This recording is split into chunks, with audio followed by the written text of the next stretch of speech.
1988, Lovett Williams collaborated with his colleague David Austin to publish the book entitled Studies of the Wild Turkey in Florida. To say this book has been frequently referenced in the wild turkey science and management world, well, that would be the definition of an understatement. The book details the findings of numerous studies conducted across more than 15 years that Lovett directed during his time as a biologist with what was then named the Florida Game and Freshwater Fish Commission, where he worked most of his career. This book, and the science that Lovett spent decades conducting, explored topics ranging from how to capture birds, to monitoring them with radio telemetry, to nesting and brooding ecology, and even harvest management. Lovett noted in the book that it was intentionally written for a broad audience of biologists, administrators, and laypersons. A persistent theme with Lovett's writings was his desire to communicate his work to anyone with an interest in wild turkeys, not just biologists. There are some notable yet subtle topics that appear in this book that literally changed how the wild turkey research and conservation world operated.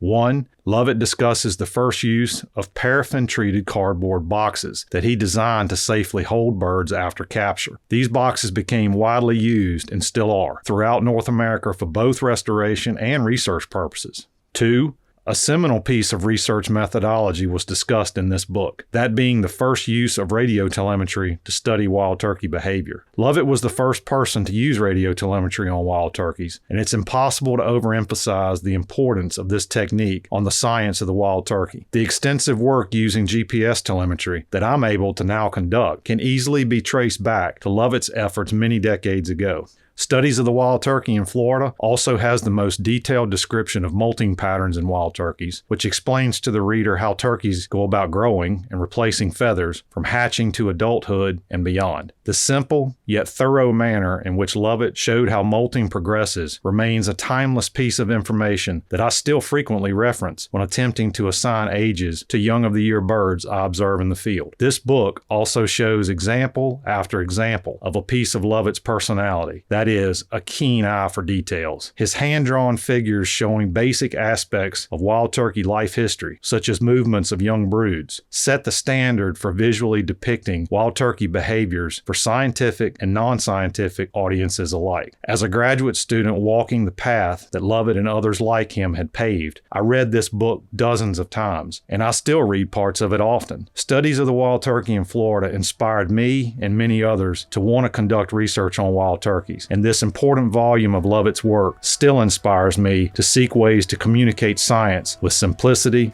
and direction.